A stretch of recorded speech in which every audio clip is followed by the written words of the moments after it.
Peace, y'all, and welcome back to another tea time. You already know the vibes, Divine Destiny, and as you guessed it, I'm sipping on coffee. Okay, so you know the vibes.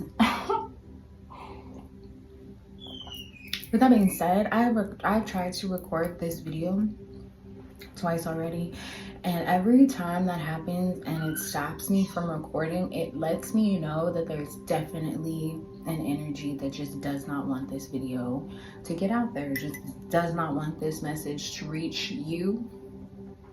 It doesn't want it to resonate in your soul, because that sparks growth, that sparks elevation, and there are energies around you that just don't want you to elevate or grow, because you'd be elevating and growing without them. And that's exactly what the first point of this video is about. So we're just gonna jump right into it. And like when I first started recording the first video, I was like super nervous, because we're talking about the story of Jesus and his death to his resurrection, and how we as spiritual Christ conscious beings can utilize that story to recognize how we die and resurrect in our own lives to our highest self. Right? We die to our shadow selves and we resurrect a newer version of ourselves, a closer version to our higher self every time it occurs, right? That is what we will be discussing today. So we're just going to jump right into it. I am going to say though, as a preface, this video is not for the people who are heavily indoctrinated into Christianity, okay? If that's you, no disrespect, all love, this just ain't your video, and that's fine. This video is for the people who are practicing, who resonate with and connect with the energy of Christ consciousness. This video is for people who are trying to or feel called to step out of the box of religion and into the ocean of spirituality, right? This video is for you, and I'm saying this as a preface because I will not be tolerating any gospel gangsters in my comments. All right, with that being said, we're gonna jump right into the video. We're gonna start our story of Christ with the betrayal of Judas, right? And recognizing that there is going to be a Judas in your life. There are going to be multiple Judases in your life, really. And knowing that that comes because of your Christ consciousness, right? As somebody who practices or lives in Christ consciousness or resonates on the vibration of Christ consciousness, you are in a constant practice of self-realization, self-actualization. You're in a constant practice of healing, transmuting, and elevating, right? You are on a continuous journey to better yourself in every way, in every aspect of life. The thing about this is, while you're on that journey, the people around you don't be, and they don't, and they don't. And literally, this is the test that occurs. Are you going to allow these shadow aspects of yourself to stay attached to the people who resonate with those lower vibrational parts of you, right? And the thing about it is, a Judas is born. Usually there are multiple ways to birth a Judas, okay? But a Judas is born, at least in my own personal experience, from your elevation, right? It's the people closest to you, the friends, the families, the co-workers, the people who knew you from childhood, who knew you as a certain version of yourself. And then as you grow, as you evolve, as you elevate, as you transmute, as you heal, those people feel you transitioning and shifting and aligning with something that they don't align with, right? Their literal job is to keep you in your lower vibrational self. Their job is to keep you from self-actualizing, from self-realization, from realizing the light body that you are, from realizing the power and the potential that you yield and wield in this lifetime, right? 4:33 on my timer as I'm saying this. So when you were continuously growing and elevating, sorry for the noise, my baby, you know, y'all know the vibes. When you're continuously growing and elevating and the people around you are not, because they're not called on that same journey, they're going to want to keep you down. That is where the Judas is born, from the people who feel your energy elevating and see that when you elevate, you gonna leave them where they lay. because you can't take everybody with you. So the people who was resonating with you on the low vibrational end, on the shadow aspects, on the traumas, on the triggers, on the things that needed healing from you, right? The people who resonated with you on that, once you start healing, once you start releasing those traumas, once you start releasing those triggers, right? What are they going to connect with you on? So they're going to get in some Judas ass energy. They're going to betray you. And whether it's energetically, mentally, emotionally, spiritually, financially, because they're trying to find a way, and it's not even them consciously. It could be a spirit on them. It could just be their own ego. The part of them that feels safe in the consistency and the comfort of y'all's connection, of that shadow aspect. That ego, their ego isn't asking them to do better, to do more. Yours is. So their ego feels threatened because now their safety, their comfort, their complacency is being threatened by your elevation. So what are they going to do? They're going to try to stop that elevation in whatever way that might look like, and it's going to look different for everybody, right?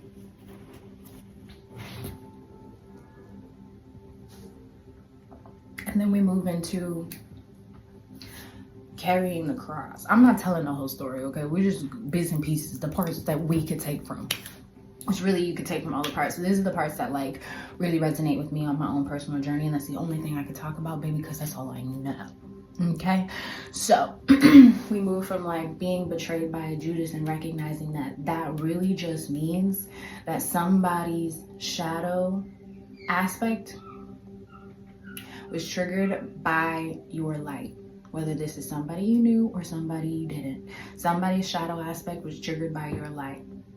And so in that, they try to get you to respond from your shadow.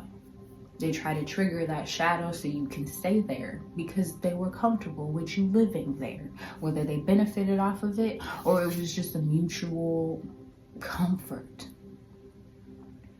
You switching up is not in their plans. So they're going to do whatever they can do to keep you in your shadow self, right? And then we move into carrying the cross, because Christ had to carry the cross all the way up. He had to carry his own burdens. He had to carry the exact thing that he was gonna sit stuck and dying to up a mountain. Excuse me, confirmation. So recognizing that we have to do the same thing. Right? We are carrying our own crosses, we are carrying our own burdens, and we're doing this anyway. We are moving, if we're living through them, we're moving through our own shadows, our own lower vibrational aspects of self, we're still carrying them.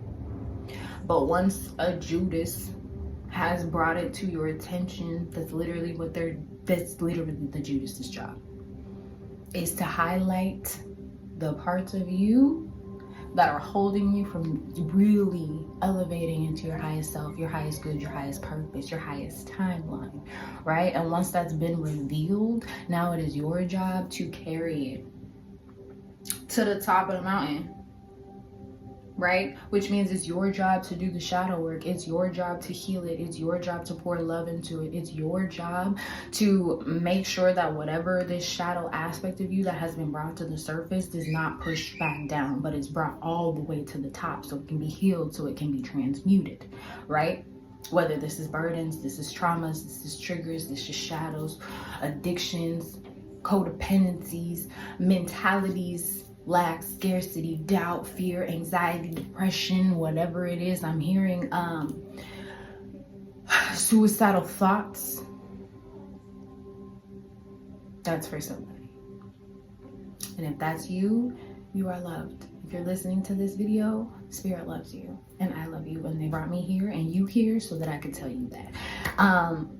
But you are being asked to carry those burdens to the forefront, right? That's exactly what Christ did. He carried his cross in front of everybody, because he wasn't on that mountain alone. There was it was a rally of people watching him carry his cross, carry his burdens. You feel me? Up that hill. which is exactly what's happening. The Judas energies are watching you carry your burdens, carry those shadows, watching you pull them to the surface, watching you clear them, heal them, transmute them, right? Hoping that you drop it, hoping you can't carry it, hoping you can't pull it all the way up to the surface so that you can transmute it, so that you can heal it, right? Hoping that you get too scared, too weary, too tired to continue to do the inner shadow work, so that those shadows can take over, can consume you, and then it's back to the regularly scheduled program of the Judases that was around you anyway, right? Trying to keep you down. It's exactly what they want. So you gotta carry it. You gotta bring it to the surface. You have to allow it to fall off of you. And the only way that happens is if you bring it all the way out. Bring it all the way to the surface. Face it. Face to face. Right? You know, and I don't know what that looks like for you, because I don't know what those shadows, what those triggers, what those traumas are for you. But there are definitely so many ways you could use to do shadow work, and whatever your shadow is for you. But that, carrying that cross, doing that shadow work, is a pivotal part of moving in Christ consciousness. You cannot elevate if you didn't first heal through it, move through it, feel through it, and transmute it.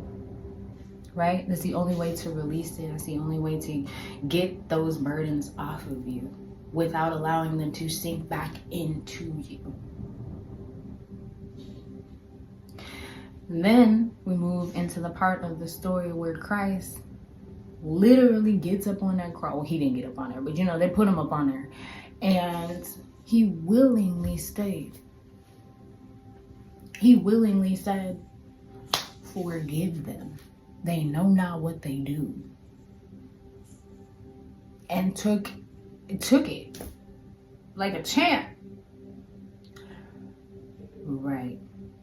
The same thing here with us, right? Dying on the cross willingly is recognizing that we have to die to our shadow selves, the shadow aspects of ourselves, those parts that come up to the surface to carry the crosses that we're carrying, the burdens that we're carrying. Like, we have to allow those to fall away. We have to allow those to die off. We have to be willing to release it, to heal it, to transmute it, to feel all the way through it so it can be done with, right? That is a choice. You have to be willing to actually move through that. What? Forgive them, for they know not what they do. Not only are you healing through your own suffering, not only are you allowing parts of yourself to fall away, but you're also pardoning, forgiving those who inflicted these traumas, these triggers, these pains, these betrayals, these burdens upon you. Whether this was yourself, whether this was family, whether this was society, whether this was friends, right? Programmed into you or conditioned into you, or something that you just picked up based off of your own experiences in life. You have to be willing to forgive yourself.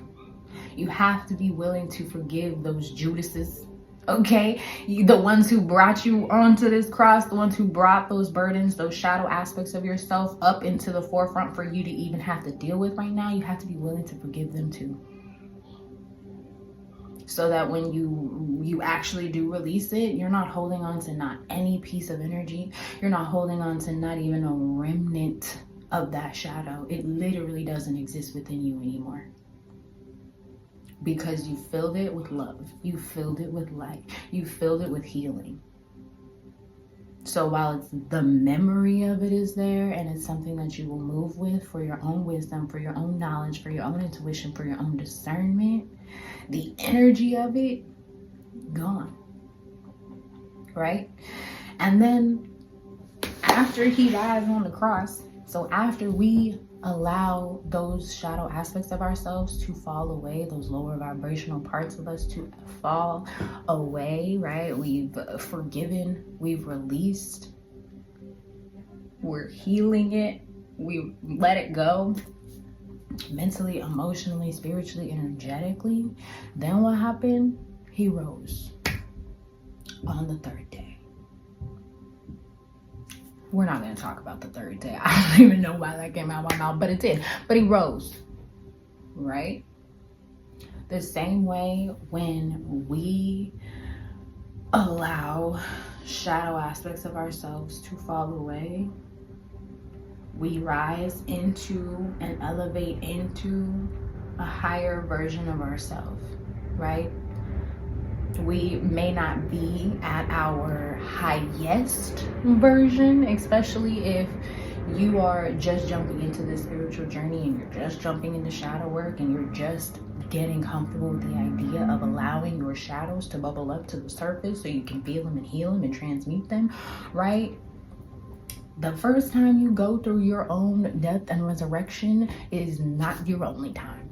I'm gonna let you know that right now, right? And that's the one thing I think is very important to recognize, is that this process of death and rebirth, of death and renewal, of death and resurrection occurs in our lives over and over and over again, right? Because healing is not linear. There are going to be shadows that pop up for us over and over again. And I don't mean the same shadows. I mean, if you actually did the work and you healed and you transmuted it, right? That shadow aspect of you, you got the reins, you got control, right? You pour light, you pour love into it. So it's still there, but you have control over it now, right? But the shadows are going to continue to bubble up, because it's not just one shadow. It's not just one aspect of self, right?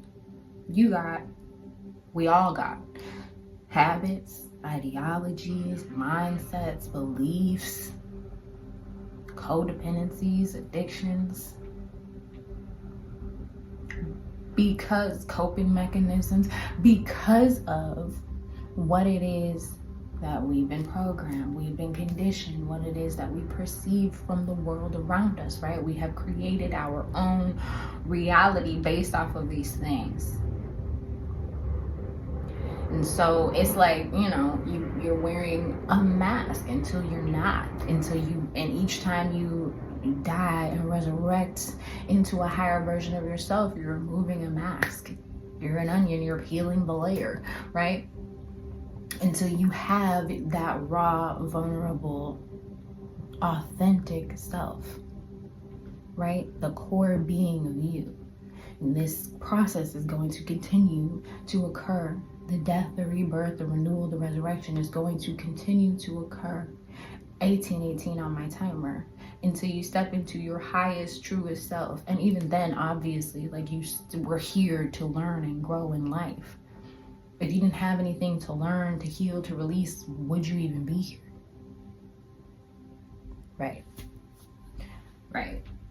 So at the end of the day, we resurrect into a more true, a more authentic version of ourselves after we release those shadow aspects. The shadow aspects of you are the hidden parts, right? The parts we try to keep in balance, the parts we try to keep locked away. But the shadow aspects of you are the parts that are actually keeping you from your highest good, highest self, highest purpose, highest timeline, truest, most authentic self, right? 1919 on my timer as I'm saying this. So, I mean, that's really the message at the end of the day. Spirit is encouraging us at this time to really hone in on that story, the story of Christ and his death and his resurrection, and then pinpoint in our own lives where we are being called to allow things to fall away, where we are being called to die to ourselves so that a newer version of self can arise. And recognizing that in that story, at no point was he fearful. Even hanging up on the cross, he had a certain level of understanding. So much so that he was willing to ask for forgiveness for the people who had done immoral actions against him, for the people who had betrayed him. And that's the same energy that we have to hold if we truly seek elevation, if we truly seek release from our shadows, if we truly seek freedom on a spiritual and energetic level. You had to be willing to accept the Judases around you for who and what they show themselves to be. You have to be willing to carry those crosses. You had to be willing to really bring those shadows to the surface and feel through them and heal through them. You have to be willing to die to those parts of yourself that are bubbling up. You have to be willing to forgive the experiences and the people and the places that even inflicted these shadows upon you, whether this is internal or external. You have to be willing to allow your truest, highest self the space to thrive. That's the message. If you like this video, share it with somebody you love. Thank you so much for tuning in and tapping in with me. Anything you need will be in the description box below. Until next time, stay divine.